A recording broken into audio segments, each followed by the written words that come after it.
Makanya kita ini kalau sudah menghitung cobaan itu pintar banget. Kita ini kalau mendengar kata jalan pintas tentunya kita pasti senang. Kalau ana dan antum selamat pada gerbang kesyirikan, iblis itu tidak putus asa.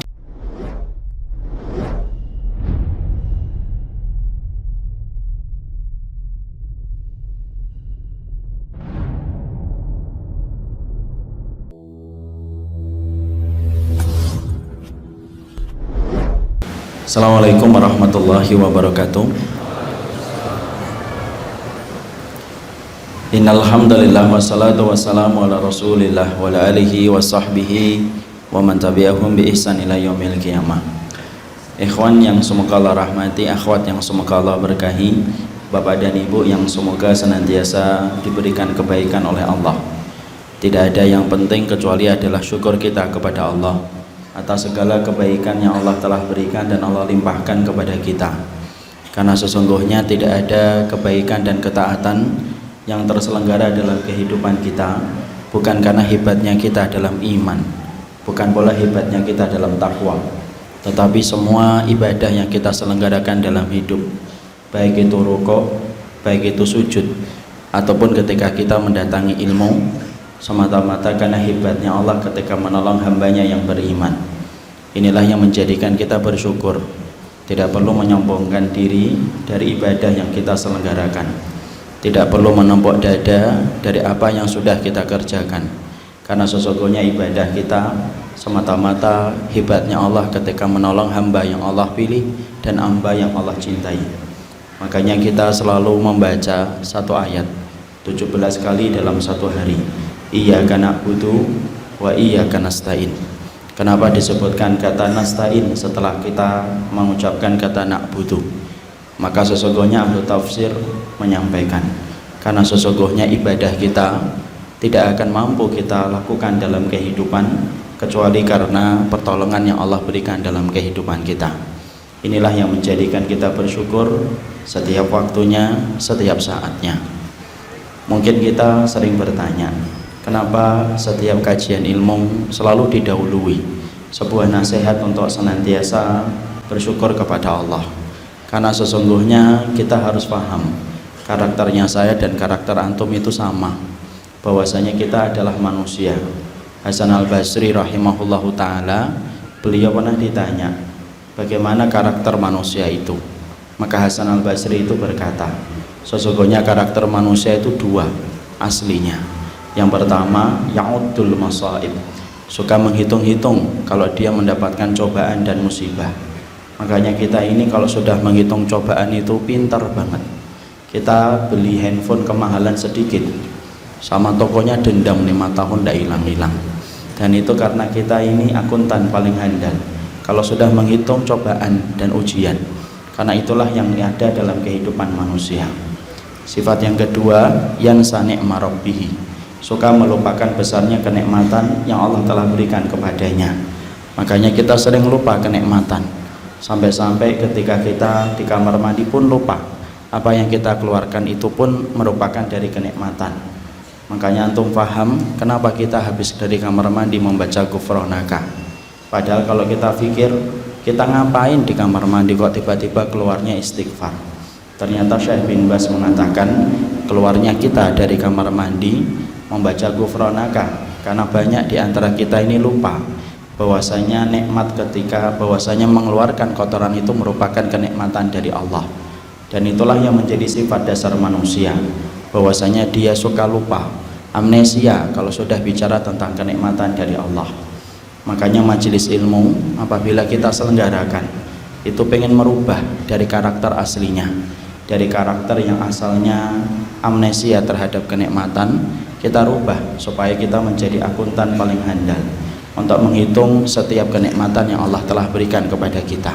Dan inilah kesyukuran kita datang dan berkumpul pada majelis ilmu pada kesempatan duha kali ini merupakan bagian dari upaya supaya kita menjadi hamba Allah yang bersyukur dan kita amnesia terhadap cobaan dan ujian, karena cobaan Allah hanyalah seujung kuku, tetapi kenikmatan yang datang dari Allah itu seluas samudra. Tidak patut apa yang menjadi seujung kuku menghilangkan samudra kenikmatan yang besar yang Allah berikan dalam kehidupan kita.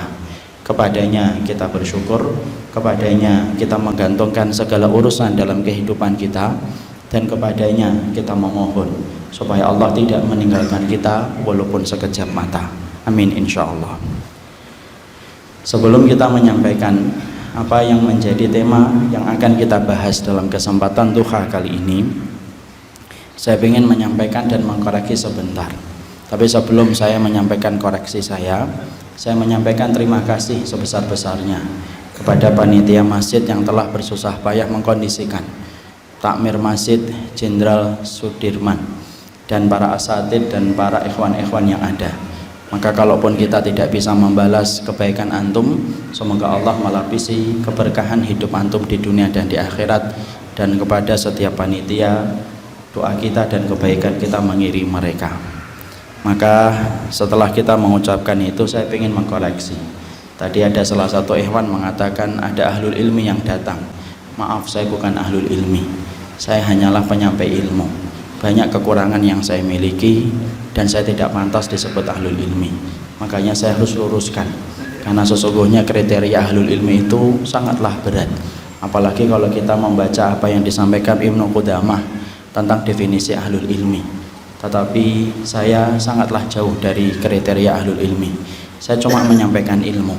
Semoga antum bisa memahami apa yang saya sampaikan, supaya nanti kita saling bertemu dalam kebaikan dan berjumpa dalam kebaikan pula di akhirat kelak nanti insyaallah. Inilah yang menjadikan kita memahami.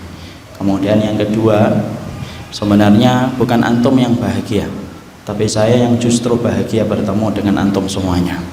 Ini merupakan hari yang pertama semenjak seumur hidup saya datang ke Purwokerto. Ternyata bukan hanya mendoannya yang pernah saya makan, tapi ternyata sekarang saya melihat orangnya, ternyata beda dari apa yang kemudian mungkin kita sering dengarkan. Masya Allah, antum masyarakat yang ramah, antum masyarakat yang baik. Semoga Allah selalu memberikan keberkahan pada masyarakat Purwokerto, memberikan kebaikan dan senantiasa melindungi kita dari segala makar jahat orang-orang yang berniat jahat untuk Islam dan kaum muslimin. Kepada Allah kita meminta perlindungan. Jangan lupa nanti mendoannya ya. Barakallahu fiik. Ikhwan-ikhwan yang semoga Allah rahmati, kalau antum mendengar kata jalan pintas, tadi disampaikan Ustadz Khalid, Masya Allah, semoga Allah memberkahi beliau dengan ilmunya. Kita ini kalau mendengar kata jalan pintas, tentunya kita pasti senang, karena jalan pintas itu identik dengan kemudahan dan identik dengan waktu yang kita ringkas. Biasanya kalau kita mendapatkan jalan pintas, perjalanan yang panjang dan jauh akan pendek ketika kita mendapatkan jalan pintas. Kita ke Purwokerto yang biasanya standarnya 6 jam di Bekasi, dari Bekasi, tapi kalau kita mendapatkan jalan pintas mungkin bisa 3 jam, yang biasanya perjalanan 3 jam menjadi 1 jam. Karena memang jalan pintas itu kalau disebut identik dengan kebahagiaan ketika kita menghemat waktu dan menghemat tenaga. Bahkan saking kita senangnya dengan jalan pintas, kita itu menyebut tikus itu biasanya tidak senang. Tapi kalau kita nisbatkan tikus itu kepada jalan tikus, biasanya kita senang. Padahal biasanya kalau di rumah ada tikus itu sebelnya luar biasa. Tapi kalau disebut jalan tikus, kita senang karena jalan tikus itu merupakan nama lain dari jalan pintas. Ternyata bukan hanya ke Purwokerto yang butuh jalan pintas. Ternyata bukan hanya ke Semarang yang butuh jalan pintas. Ternyata perjalanan yang paling jauh yang akan ditempuh manusia itu adalah perjalanan dia menuju kepada surga.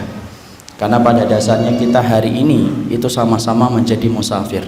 Imam Ibnu Qayyim menyampaikan kepada kita, sesungguhnya manusia itu semenjak dia ditempelkan pada dinding rahim ibunya, setelah dia ditiupkan ruh pada usia 4 bulan, maka dimulailah perjalanan panjang dia menjadi musafir untuk menuju kepada kampung akhiratnya, menuju kepada 2 terminal, terminal neraka atau terminal surga. Dan ternyata itu merupakan perjalanan yang paling jauh yang ditempuh manusia dalam kehidupannya.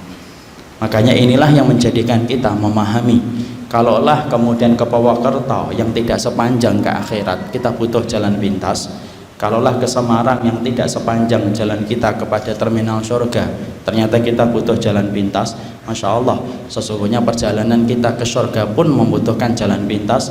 Karena kalau kita tidak mendapatkan jalan pintas, kita khawatir kita gagal mendapatkan apa yang kita mau, yaitu mendarat di terminal 1, yaitu bernama surga. Antum tahu ikhwan, kita ini punya banyak kekurangan. Kekurangan yang kita miliki itu yang kita khawatirkan akan menjadi penghalang kita untuk mendapatkan jalan pintas. Memang kita penghilangnya apa Ustadz? Penghalangnya satu, kita ini umurnya pendek, ajalnya itu terbatas. Kita mendapati umur yang diberikan oleh Allah kepada kita selaku umatnya Nabi tidak sepanjang umat-umat sebelum Rasul. Kita hanya diberikan umur 40 sampai 50, 50 sampai 60, 60 sampai 70. Dan sedikit sekali yang melewati angka 70 tahun. Kita bisa bayangkan dibandingkan dengan umurnya Nabi Nuh 1650 tahun, kita ini cuma 70 tahun. Itu pun kalau ada yang sampai menyentuh 70 tahun. Padahal kita hari ini banyak yang meninggal mendadak. Ada yang cegukan 3 kali meninggal dunia, ada yang main futsal meninggal dunia. Dan ternyata itulah yang kita khawatirkan. Ternyata modal yang kita kumpulkan kadang-kadang tidak bisa banyak, karena waktu yang kita miliki itu tidak terlalu panjang sebagaimana umat sebelum Rasul. Sudah lagi ditambah bahwasanya kondisi hati kita itu tidak selalu semangat. Makanya kalau antum perhatikan ikhwan, ternyata semangat itu punya musim. Bukan hanya buah yang punya musim, semangat pun punya musim. Ada musim-musim kita kemudian bersemangat, ada musim-musim kita itu redup semangatnya. Kadang-kadang kalau kita lagi semangat betul, Masya Allah, pengennya itu sholat tahajud itu dari habis isya sampai subuh kalau lagi semangat. Tetapi kadang-kadang kita mengalami masa lesu. Masa lesu itulah yang disebut dengan masa futur. Masa futur itu adalah masa lesu ketika kita beribadah. Mending sholat malam dari isya sampai subuh. Kadang-kadang cuma sholat 2 rakaat saja, habis maghrib aja terasa berat. Kenapa? Karena ternyata ketaatan itu punya musim. Ada musim yang bernama futur yang menimpa kita sampai menyebabkan kita malas melakukan ibadah. Ditambah lagi bahwasanya kita ini memiliki penyakit yang Allah berikan dan Allah sapa kepada setiap orang, itu menjadikan kita meninggalkan ibadah. Yang biasanya kita mampu puasa, kalau kita lagi sakit kita tinggalkan puasanya sejenak. Yang biasanya sholat malam kita tinggalkan sejenak sholat malamnya, karena kondisi kita tidak fit dan tidak prima. Dan itulah yang menjadikan kita khawatir kalau kita mengandalkan ibadah biasa pada zona nyaman ibadah kita, maka kita khawatir bahwasanya kita tidak bisa mendapatkan surga karena umurku pendek, umur antum juga pendek, ajal saya terbatas, ajal antum juga terbatas, futur kita sering, futur antum juga sering, penyakit kita juga sering datang. Maka inilah yang menjadikan akhirnya kita paham, berarti saya dan antum membutuhkan jalan pintas, karena jalan pintas itu sifatnya adalah amal yang sifatnya memberatkan mizan kebaikan kita, dan kita berharap supaya dengan amalan itu akan memudahkan kita untuk mendapatkan surga dan ridhonya Allah dalam kehidupan kelak di kampung akhirat kita. Makanya saking pentingnya masalah ini bagi kehidupan orang yang beriman. Iblis itu tidak suka. Iblis itu paling tidak suka kalau ada orang itu beramal dengan jalan pintas. Iblis itu paling tidak suka kalau kemudian manusia itu beramal dengan amalan yang sifatnya menjadi pemberat mizan kebaikan. Makanya kemudian iblis itu akan melakukan apa saja untuk menggagalkan supaya kita itu melakukan amalan yang sifatnya jalan pintas. Mungkin antum akan bertanya, mosok sih Ustaz? Iya, iblis itu tidak suka.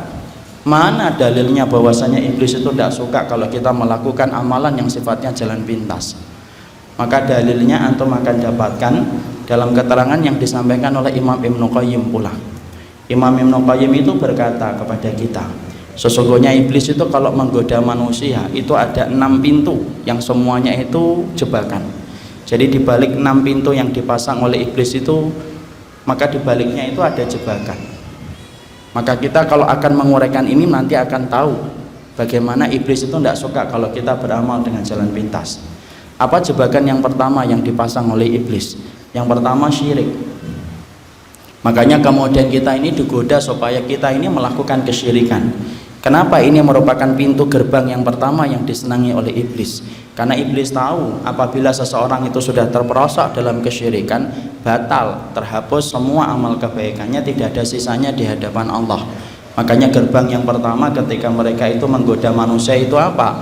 Yaitu supaya manusia itu melakukan kesyirikan. Kalau ana dan antum selamat pada gerbang kesyirikan, iblis itu tidak putus asa, dia memasang jebakan yang kedua. Jebakan yang kedua itu apa? Jebakan yang kedua itu adalah memasang ranjau, yang sifatnya dari ranjau itu adalah menjebak kita untuk sibuk dalam perkara yang tidak dicontohkan dan tidak disunahkan oleh Rasulullah SAW, supaya kita sudah sibuk dengan perkara itu, kita tidak sempat melakukan yang benar, dan kita tidak sempat melakukan perkara yang dicontohkan oleh Rasulullah SAW. Kita selamat nih di pintu yang kedua. Iblis itu tidak meninggalkan kita putus asa, bawa koper nangis-nangis, enggak. Tetapi iblis itu tetap kemudian menjebak kita dengan jebakan yang ketiga. Jebakan yang ketiga itu apa? Yaitu adalah kita ini digoda dengan dosa-dosa besar.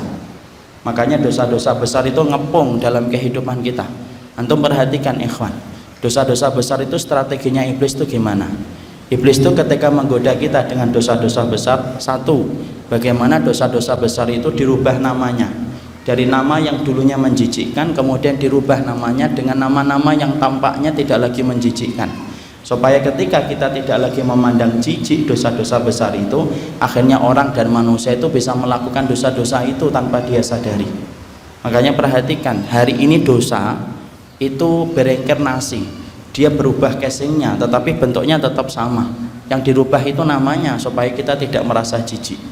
Contoh Ustaz, oke, contoh kita lihat kan, orang zina sekarang tidak disebut zina, disebutnya apa? ML. Padahal itu hukumnya itu adalah sama, zina, tapi kemudian dirubah. Karena kalau disebut zina itu kan kita langsung bergidik bulu kuduk kita ketika mendengar kata zina. Orang homo tidak dipanggil homo hari ini, disebutnya kaum pelangi, kaum LGBT, ya kan? Kalau disebut kaum pelangi kan tampaknya masya Allah pelangi gitu kan, LGBT tampaknya ilmiah. Padahal dulu ketika saya di SD itu menyebutnya itu hombreng, sudah hombreng saja. Dan itu kemudian berubah. Kemudian BTS tidak disebut dengan BTS, sekarang disebutnya apa? Kupu-kupu, atau kemudian wanita kupu-kupu malam. Sehingga kemudian orang itu memandangnya wanita kupu-kupu malam, kemudian orang tidak merasa jijik. Makanya itulah yang kemudian kita harus pahami, dosa-dosa besar itu merupakan strateginya iblis supaya kemudian menjebak kita, supaya kita terperosok kepada dosa-dosa besar, dirubah namanya, casingnya dirubah, walaupun tetap itu adalah dosa-dosa besar yang sebenarnya itu dibenci dan dimurkai oleh Allah. Strateginya yang kedua iblis itu apa? Yaitu adalah bagaimana kita dibatasin referensi kita tentang dosa-dosa besar. Hari ini Pak, umat itu kalau ditanya apa itu dosa-dosa besar, referensi yang mereka sebutkan tentang dosa-dosa besar itu paling-paling terbatas. Kalau nggak mencuri, membunuh. Kalau nggak membunuh, berzina. Kalau nggak berzina, ya paling-paling kemudian minum khamr, tak. Kalau orang Jawa menyebutnya molimo, udah itu saja. Padahal dosa-dosa besar itu hanya 5 itu? Enggak. Kalau kita membaca Al-Quran dan membaca hadis, Imam Adz-Dzahabi itu menyampaikan setiap dosa apabila disertai dengan kata laknat, maka itu dosa besar. Dan ternyata dosa-dosa besar itu sifatnya ada berapa jumlahnya? Jumlahnya itu lebih daripada 70. Ada 70 dosa-dosa besar. Padahal biasanya kalau kita ditanya, sebutkan dosa-dosa besar 15 saja. Kadang-kadang kita juga tidak bisa menyebutkan. Kenapa referensi kita tentang dosa-dosa besar sekarang menjadi sempit? Yang menyempitkan referensi kita tentang dosa-dosa besar itu iblis. Makanya akhirnya ketika kita sempit referensinya tentang dosa-dosa besar, akhirnya kemudian bisa jadi orang itu melakukan dosa besar tetapi dia tidak sadar kalau itu dosa-dosa besar. Kalau kita selamat di jebakan yang ketiga, maka iblis itu akan menggoda kita dengan dosa-dosa kecil yang dianggap remeh. Jangan diremehkan dosa-dosa kecil. Dosa-dosa kecil itu sebagaimana Nabi mengatakan, iyyakum wa muhaqqiratid dzunub kama sali qaumin nazalu bi fulatin minal ardi jama'u lahu hataban fa auqadu lahu naron. Perumpamaan dosa kecil itu sebagaimana kamu itu mendapati musafir singgah di satu tempat, kemudian mereka akan bermalam di tempat yang mereka singgahin. Mereka ingin membuat api unggun, mereka mengumpulkan ranting, maka semakin banyak rantingnya semakin besar nyala api unggun yang akan tercipta. Dan sesungguhnya dosa-dosa kecil itu ya kayak ranting yang dikumpulkan musafir ketika akan membuat api unggun. Makanya inilah yang disebut dengan dosa-dosa kecil. Makanya Syekhul Islam itu pernah ditanya, mana yang lebih bahaya, dosa besar tetapi disertai dengan penyesalan, atau dosa kecil tetapi tidak pernah menyesal? Maka Syekhul Islam itu menjawab, dosa kecil yang disesali, dosa kecil yang tidak disesali itu jauh lebih berbahaya daripada dosa besar tetapi disesali, tetapi tidak disesali. Saking bahayanya dosa-dosa kecil. Dan ingat, tidaklah gunung tercipta kecuali karena kerikil dan tanah yang terkumpul, makanya tercipta gunung. Dan tidaklah dosa besar itu terjadi kecuali karena dosa kecil yang kita kumpulkan, kemudian kita tidak merasa menyesal dan meremehkannya. Kalau kita selamat di pintu jebakan yang keempat, iblis tidak putus asa. Tuh lihat, iblis saja sabar, akhi. Makanya antum kalau beriman dan saya beriman itu sabar. Iblis saja sabar. Kemudian iblis itu menjebak kita dengan jebakan yang kelima. Jebakan yang kelima itu apa? Perkara mubah dibuat bagaimana berlebihan. Makanya kita disibukkan dengan perkara mubah. Karena kemudian kalau kita gagal digoda dengan syirik, gagal digoda dengan perkara yang tidak dicontohkan Rasul, gagal digoda dengan dosa besar dan dosa kecil, iblis itu semakin mengendorkan dan semakin melembutkan strateginya supaya kemudian tetap manusia itu gagal untuk memasuki surga. Makanya yang kelima, kita ini digoda supaya kita melakukan perkara mubah yang berlebihan. Contohnya apa perkara mubah yang berlebihan? Banyak. Ngobrol mubah atau tidak mubah? Mubah. Tapi ngobrolnya dari isya sampai subuh, nah itu perkara mubah yang berlebihan. Mungkin ada yang berkata, saya tidak pernah ngobrol Ustaz dari isya sampai subuh. Iya, tapi WA-nya online dari habis isya sampai subuh, sama aja. Itu termasuk perkara mubah yang berlebihan. Dimana kalau kita melakukan perkara itu, itulah yang menjadikan kita habis waktu, habis kesempatan, dan tidak bisa mengerjakan apapun amalnya, disebabkan sudah sibuk dengan amalan-amalan mubah yang berlebihan. Contoh lagi apa? Perkara mubah yang berlebihan. Makan mubah tapi berlebihan. Ke Semarang hanya makan soto, balik lagi ke Purwokerto, nah, itu mubah yang berlebihan. Mancing mubah, mancing itu mubah ikhwan.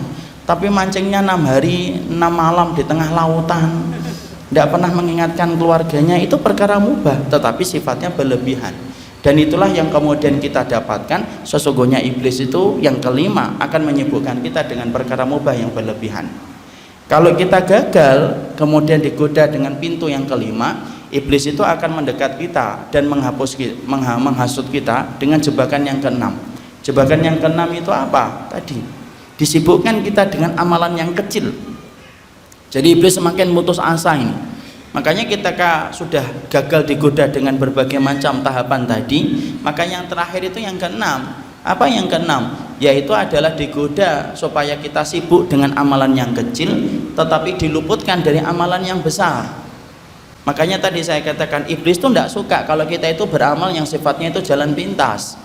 Makanya kita akhirnya apa? Yang keenam, iblis itu apa? Menyibukkan kita dengan perkara kecil supaya kita luput dari perkara yang besar.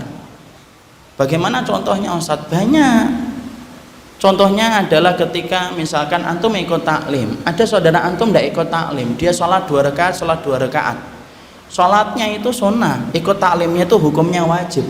Tapi dia sibuk untuk kemudian mendahulukan sholat sunnahnya, tetapi meninggalkan yang wajib, taklim. Itu termasuk salah satu contoh, disibukkan dengan perkara kecil tetapi diluputkan dari perkara yang besar. Ibu antum sakit, antum pergi kemana-mana, ibu antum manggil-manggil antum, kesini loh nak rawat ibu, temenin ibu.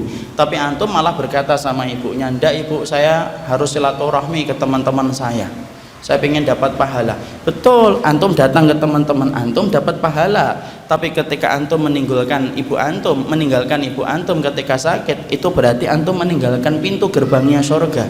Dan itu termasuk di antara jebakan iblis.